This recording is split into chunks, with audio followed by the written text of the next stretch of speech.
Facebook সহ সামাজিক যোগাযোগ মাধ্যমে উঠতি বয়সী তরুণীদের টার্গেট করে বিজ্ঞাপন দেয়া হতো। আগ্রহীরা যোগাযোগ করলে কৌশলে তোলা হতো নগ্ন ছবি। এরপর শুরু হতো ব্ল্যাকমেইলিং। সিআইডি বলছে, এসব অসামাজিক কাজের নেতৃত্বে ছিলেন দুই বেসরকারি মেডিকেল কলেজ শিক্ষার্থী মেহেদী হাসান ও তার খালাতো ভাই শেখ জাহিদ বিন সুজন। দীর্ঘদিন ধরে অতি কৌশলে শত শত তরুণীকে ফাঁদে ফেলে আধুনিক যৌন দাসী হিসেবে তারা ব্যবহার করছিল। সুনির্দিষ্ট অভিযোগ ও দীর্ঘ অনুসন্ধানের পর চক্রটিকে শনাক্ত করে এর প্রধান সহ ৮ জনকে গ্রেপ্তার করেছে পুলিশের অপরাধ তদন্ত বিভাগের সাইবার পুলিশ সেন্টার।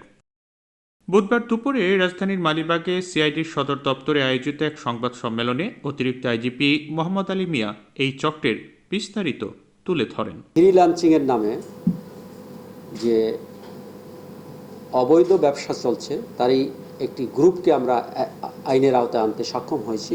তারা চাকরির প্রলোভন দেখিয়ে, চাকরিতে প্রলুব্ধ করে এই মেয়েদেরকে সংগ্রহ করে তাদের দিয়ে অনলাইন ক্যাম্প সার্ভিস করানো হচ্ছে এবং রিয়েল সার্ভিস করানো হচ্ছে।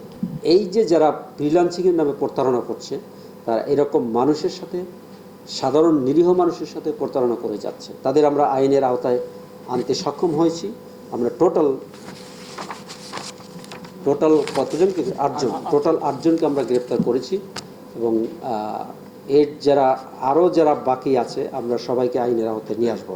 এই চক্রের প্রধান মেহেদী হাসান। তারা চিকিৎসাবিদ্যার আড়ালে অল্প বয়সী তরুণীদের ফাঁদে ফেলে যৌন নির্যাতনের পাশাপাশি অ্যাডাল্ট কন্টেন্ট তৈরি করত। তাদেরকে নিয়ে একটা গ্রুপ করে, সেটা হলো টেলিগ্রাম গ্রুপ।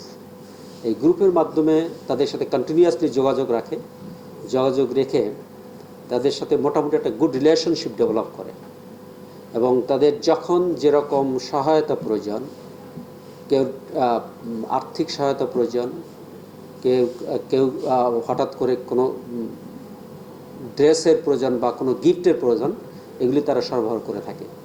সরবরাহ করে যখন ক্লোজ হয় তখন তাদের দিয়ে ক্যাম্প সার্ভিসটা করানো হয়। ক্যাম্প সার্ভিস, তারপরে আরেকটা শব্দ হলো রিয়েল সার্ভিস। এ বিষয়ে তো আপনারা জানেন।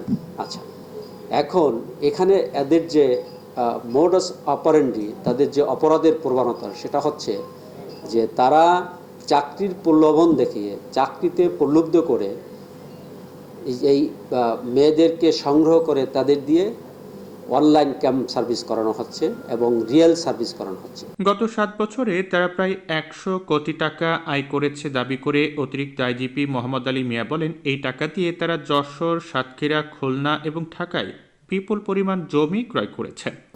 এই ক্যাম্প এবং রিয়েল সার্ভিসের যে মূল হোতা মিস্টার মেহেদী হাসান, এই মেহেদী হাসানকে আমরা গ্রেপ্তার করতে সক্ষম হয়েছি এবং এই মেহেদী হাসান ও তার চাচাতো ভাই সুজন, এই দুইজনের পরিচয় যদি আপনারা শুনেন অবাক হবেন। দুইজন মেডিকেল স্টুডেন্ট, তারা মেডিকেলে পড়াশোনা করে এই সব অনৈতিক জঘন্য কাজ করে গত 6 মাসে আমরা যে স্টেটমেন্ট আমাদের কাছে এসেছে তাতে তাদের 100 কোটি টাকা তারা আয় করেছে। এই 100